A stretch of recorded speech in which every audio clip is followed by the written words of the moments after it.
A paz de Cristo para todos, sejam muito bem-vindos a mais uma pré-aula da Escola Dominical. Que prazer recebê-los por aqui, professores, superintendentes e todos que amam a palavra de Deus, a Escola Dominical. Sou o presbítero Denis Pereira, atualmente presbítero na AD Belém, Campinas, São Paulo, na verdade já há mais de 25 anos, não é? Também sou superintendente da EBD e pregador da palavra de Deus. Dá uma olhadinha no nosso Instagram, tem muito conteúdo lá para você conhecer melhor o nosso ministério e as nossas viagens que realizamos ministrando a palavra de Deus em congressos, eventos, acampamentos, onde quer que somos chamados, sempre sob a bênção, claro, do nosso pastor. Também ministramos palestras para casais, palestras para pais e filhos e também treinamento para professores da escola dominical e treinamento para líderes. Tá tudo aqui na descrição do vídeo, minhas redes sociais, o meu WhatsApp para você entrar em contato conosco, para analisarmos uma agenda disponível. E também no WhatsApp temos 6 grupos de professores da escola dominical. Você pode me chamar aí, clicar aí no link e será um prazer recebê-lo em um de nossos grupos. Também você não pode perder o inédito treinamento Transforme Suas Aulas. Um treinamento compacto e muito objetivo para você assistir no conforto da sua casa, quantas vezes você quiser as aulas e ficar por dentro e aprimorar o seu conhecimento e adquirir novas ferramentas para lecionar na escola dominical. Você ama o que faz? Você é um professor dedicado, mas acredita que pode alcançar resultados muito mais satisfatórios? Então adquira já o treinamento Transforme Suas Aulas com 70% de desconto na promoção de lançamento. Com esse treinamento você vai aprender juntamente comigo como preparar uma aula, como planejar uma aula, como aplicar uma aula e métodos de aprendizado e ensino. Existem na mesma classe de aula alunos que aprendem repetindo o que você fala, outros aprendem anotando, outros aprendem escutando e outros aprendem discutindo, interagindo entre si. São formas que as pessoas têm de aprender. Logo, a sua aula precisa ser uma aula dinâmica, que leve os alunos a despertar com maior potencialidade o seu jeito de aprender. Isso passa necessariamente pela forma do professor ensinar. Tudo isso e muito mais no treinamento Transforme Suas Aulas. É o primeiro link na descrição. Adquira já. Você abençoa o nosso ministério, contribui para a continuidade do nosso projeto aqui neste canal e com certeza será abençoado também no seu ministério de professor de escola dominical e os seus alunos serão abençoados também. Adquira já. Aula 5 na classe dos juvenis, o Espírito Santo no Novo Testamento. Porque a promessa vos diz respeito a vós, a vossos filhos e a todos que estão longe, a tantos quantos Deus, nosso Senhor, chamar. Nós estamos com esta aula maravilhosa, essa revista. Eu já disse a vocês que estou usando na classe dos adolescentes e estamos tendo assim uma participação maravilhosa dos adolescentes nas nossas aulas. Bom, a leitura bíblica em classe está em Atos 2, de 1 a 4, depois o 16 a 18, e Atos 1 e 9, Atos 19, do 1 ao 6, tá? As manifestações do Espírito Santo no Antigo Testamento eram esporádicas, né? Então elas aconteciam de maneira bem espaçada, né? Algumas pessoas o recebiam ocasionalmente para o exercício de tarefas especiais. É o caso de reis, profetas e sacerdotes. Jesus, por exemplo, foi ungido, né, para o exercício do seu ministério. E como a gente viu no Antigo Testamento, Davi foi ungido, Samuel foi ungido, Saul foi ungido também e muitos outros, tá? Mas Moisés e tal, mas não como a partir dos Atos dos Apóstolos, tá? Bom, tópico 1, o Espírito Santo presente na igreja primitiva. Após a promessa de que edificaria a sua igreja, Jesus deu aos seus discípulos uma expectativa que eles só puderam compreender na sua totalidade após a ascensão de Jesus aos céus, tá? Então, obedecendo a recomendação que receberam, os discípulos permaneceram em Jerusalém até que todos foram cheios do Espírito, ou seja, a plenitude do Espírito inundou os corações daqueles cristãos, tá? Então, o que é o batismo com o Espírito Santo? Nós já vimos, um revestimento de poder. Eu uso como uma ideia, não é? É quando você já viu um policial do batalhão antibombas da polícia ou do exército, do FBI, enfim, da Polícia Federal, né? Então, no departamento antibombas, quando os policiais nos outros departamentos, eles usam um tipo de fardamento, mas no departamento antibombas, quando eles vão desarmar uma bomba, eles vão completamente revestidos para que, se caso o artefato explodir, o policial, o soldado, se fira o mínimo possível ou praticamente nada. Então, revestimento, não é? É uma vestimenta a mais, né? Revestir significa que já está vestido. Então, é você colocar uma veste para proteger aquela veste que você colocou. Então, é uma segunda veste que protege a primeira veste, tá certo? É criar uma película a mais, é criar como que eu posso dizer, uma proteção a mais em torno de algo ou em torno de alguém. Então, revestimento. Agora, é um revestimento de poder. Poder ali é dunamis, tá? É dinamite mesmo, tá? Falando essas palavras aqui, vamos ver se o YouTube não vai bugar meu vídeo. Bom, então, a igreja de Cristo, ela só começou após o derramamento do Espírito Santo, tá? Então, é só você ver na história o momento que a igreja mais cresceu. É quando a igreja está caminhando no mover do Espírito. Quando a igreja se estagna espiritualmente, o crescimento dela fica estagnado, tá?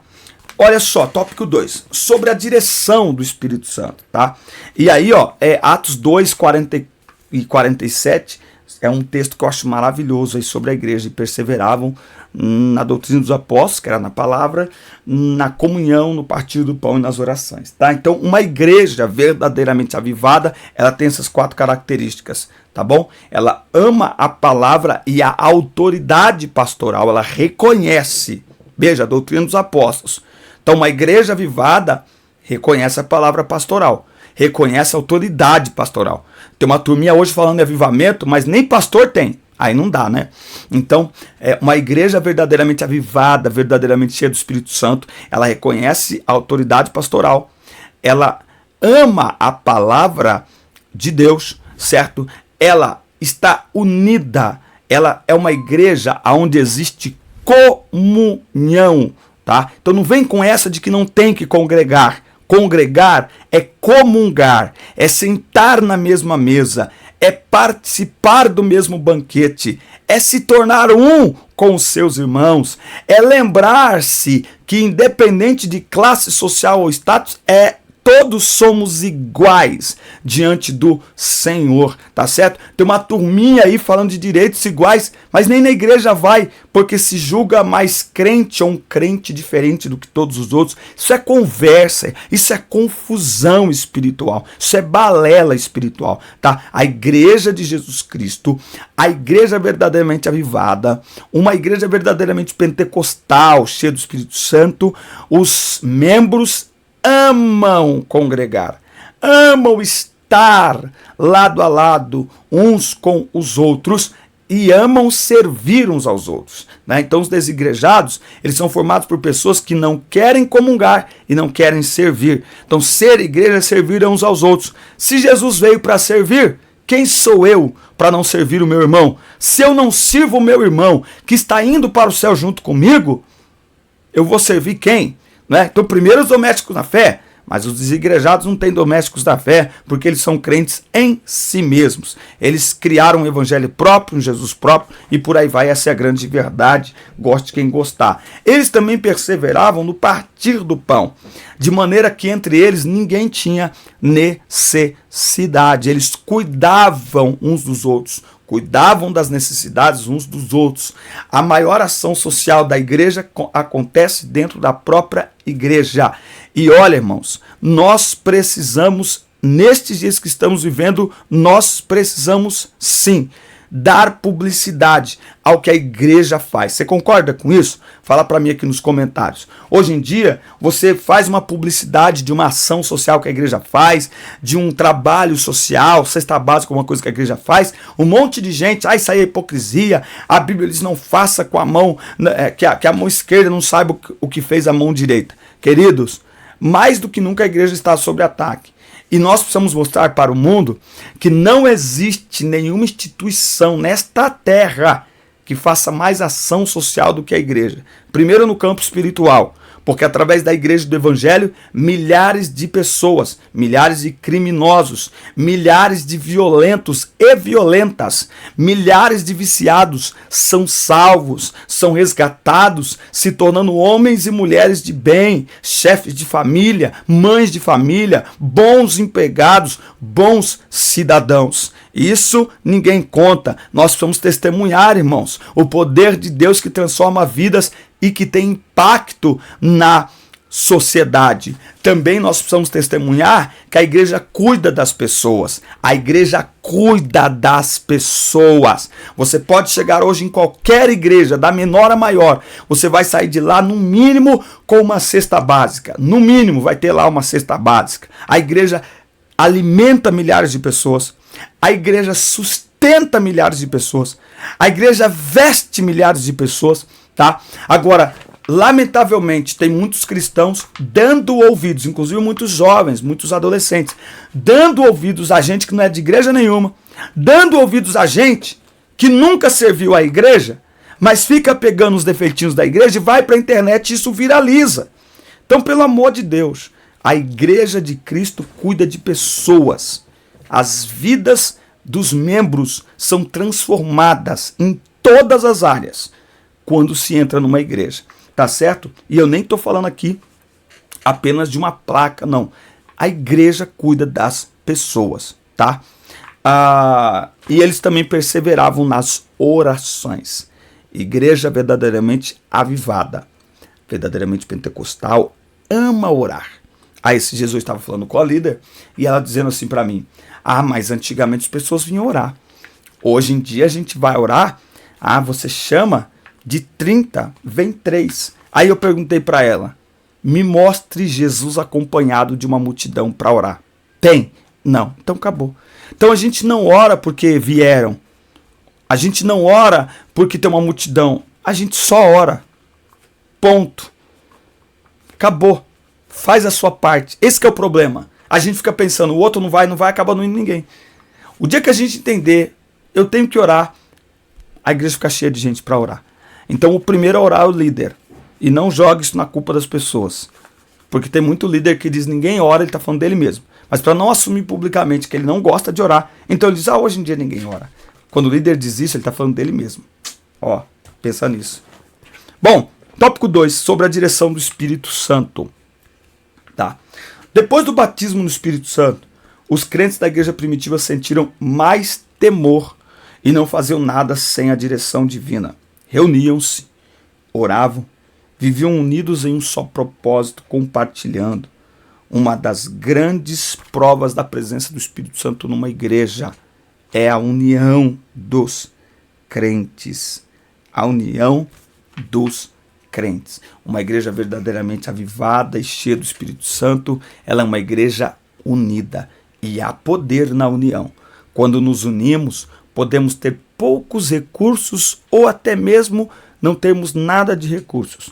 Mas quando nos unimos, Deus opera. Por isso que a Bíblia diz lá em Salmo 133, que ali onde há união entre os irmãos, Deus ordena a bênção. Tá certo? Então, muitas coisas que acontecem na igreja não é resultado de grandes estruturas, não é resultado de grandes recursos, de grandes ofertas, mas é resultado sempre de uma grande comunhão, de uma grande união. Mudando os rumos. Os apóstolos, orientados pelo Espírito Santo, começaram a comunicar aos outros povos a revelação divina. dessa forma, Pedro foi levado à casa de Cornélio, um centurião do exército romano, que era piedoso e temente a Deus.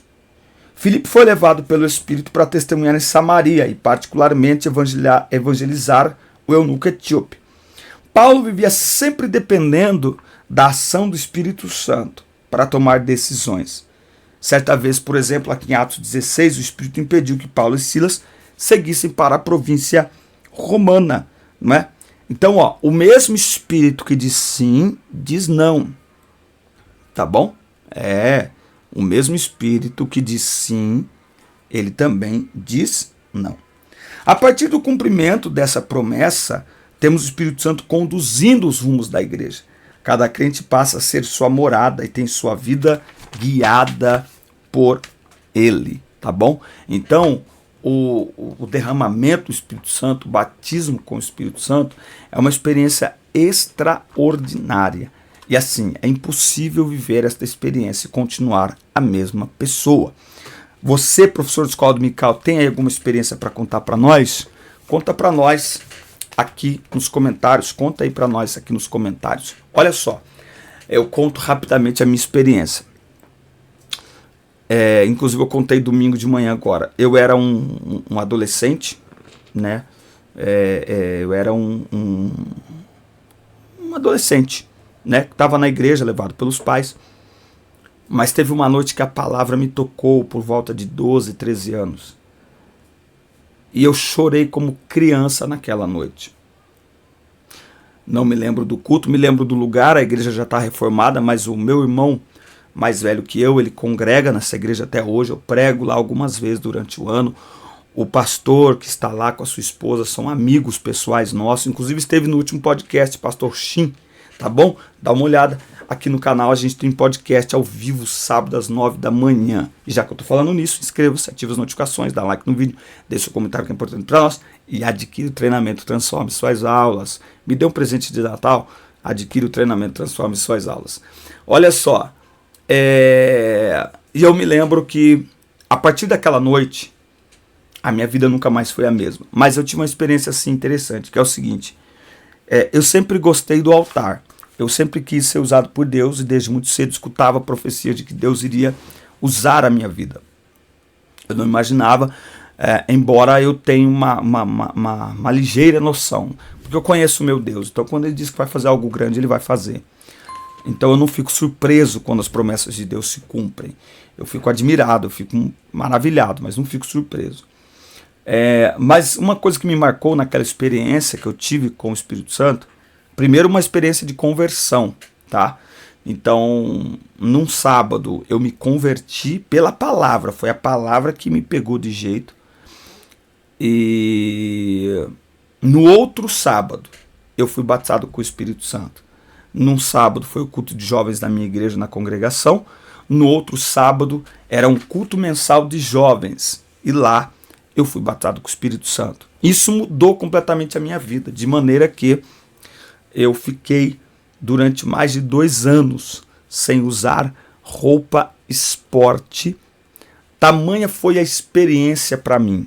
E eu fiquei com medo de perder aquela experiência. Então aquela experiência gerou um temor extraordinário na minha vida. E eu achei que até mesmo se eu usasse uma camiseta eu iria perdê-la. Perdi não. Com o tempo passou, a gente usa uma polo e tal. Mas eu tenho para mim que quando o Espírito Santo vem, não dá para ser a mesma pessoa. Então hoje eu admiro, para dizer uma palavra bonita, mas de forma sarcástica, quando pessoas se mostram cheias do Espírito, mas elas não têm um comportamento coerente. Porque é impossível uma pessoa ser cheia do Espírito e agir de maneira imoral, iníqua, carnal. É impossível ser cheia do Espírito. Ela pode até ter dons. E esse é um perigo atual. Eu ministrei agora neste último sábado, último domingo agora, ministrei pela manhã. Dá uma olhada no Instagram, tem uns vídeos lá. Eu ministrei num congresso de adolescentes aqui na nossa cidade, lá no São Domingos. Esqueci o nome do pastor agora. Eu ministrei e o tema era Isaías 6. E quando eu fui preparar a mensagem, todo mundo vai falar do serafim, do querubim, 6 asas, né? 2 os olhos, 2 cobriam os pés, 2 voavam, e a quem enviarei, quem há de ir por nós? Mas o que me chamou a atenção no texto é que Isaías está diante de grandes revelações de Deus e não é transformado. Olha que coisa. Isaías já está profetizando. Isaías já está exercendo o seu ministério, mas não é transformado. E se a transformação não fosse necessária e essencial, Deus deixaria Isaías ser usado. Deus deixaria Isaías tendo visões. Mas Deus intervém. Isaías 6 é uma intervenção de Deus na vida do profeta, como quem diz: ei, mais do que revelação, eu preciso que você experimente transformação. Porque é possível experimentar revelações, e aí eu estou falando de dons de Deus, e não ser transformado. Mateus 7, do 21 ao 23, fala sobre isso. E mostra que os céus não é para quem está cheio de revelações, mas para quem é transformado. Isaías nos mostra que é possível viver revelação sem ser transformado, mas também é possível viver revelações e ao mesmo tempo ser transformado. É o que eu chamo do melhor dos dois mundos. Transformados com grandes revelações. É muito melhor do que ter grandes revelações sem nenhuma transformação, tá? Então, o Espírito Santo, quando ele chega, ele muda. Não tem como. O Espírito Santo, quando ele... Olha, ele habitando já muda. Imagina ele revestindo. Muda. Bom, tópico 3, o Espírito Santo e a mensagem no Antigo Testamento. A mensagem central do Novo Testamento, gira em torno do cumprimento da promessa de redenção de Deus por meio de seu Filho unigênito. O Novo Testamento registra como a promessa de Deus tornou-se realidade. Aqueles que viram a promessa se realizar descreveram com exatidão e detalhes como tudo aconteceu. Esses cristãos escreveram muitas coisas importantes sobre o que as promessas de Deus significam para todas as pessoas. O Espírito Santo foi inspirando os escritores dos evangelhos que relataram como Jesus cumpria, a partir da sua vida e obra, as promessas messiânicas que o credenciavam como ungido profetizado no Antigo Testamento. Então, após a morte e ressurreição de Jesus, o Espírito Santo continuou agindo, inspirando homens e mulheres a anunciar o reino de Deus. Por isso que o texto aqui, de Atos 2,39, a promessa vos diz respeito a vós, a vossos filhos e a todos que estão longe, a tantos quantos Deus nosso Senhor chamar. Então, aqui já cai por terra a ideia do cessacionismo, que não tem mais o Espírito Santo. Tem, continua, é atual e evidenciado pelo falar em línguas. A pessoa sentiu uma alegria, não foi batizado, foi só uma alegria. Eu sou de um tempo que a gente orava até receber, e depois que recebia, orava para confirmar. Tá certo? Por isso que quando você reunir, fizer um devocional com adolescentes e a glória vir, deixa eles falar. Tem gente que assusta, gente. Tem gente que tá num culto assim, aí começa aquele mover gostoso, aquele fervor gostoso, começa a falar em língua estranha, tem gente que assusta, já quer parar. Não, deixa eles falarem, deixa eles fluírem nos dons espirituais, tá? Bom, para fechar a inspiração canônica que deu origem ao Novo Testamento, o apóstolo João escreve o livro do Apocalipse e reforça a promessa mais esperada pela igreja, a volta de Jesus para levar a sua noiva que reinará eternamente com ele. A inspiração do Espírito Santo é fundamental para a organização do Novo Testamento, e no livro do Apocalipse isso fica evidente quando João afirma, por pelo menos 7 vezes, aquele que tem ouvidos, ouça o que o Espírito diz às igrejas. Amém, meus amigos, forte abraço, assista, curta, compartilhe, inscrevam-se no canal e até o nosso próximo encontro com a lição 6, o Espírito atuante em Cristo. Deus abençoe, forte abraço, Deus abençoe.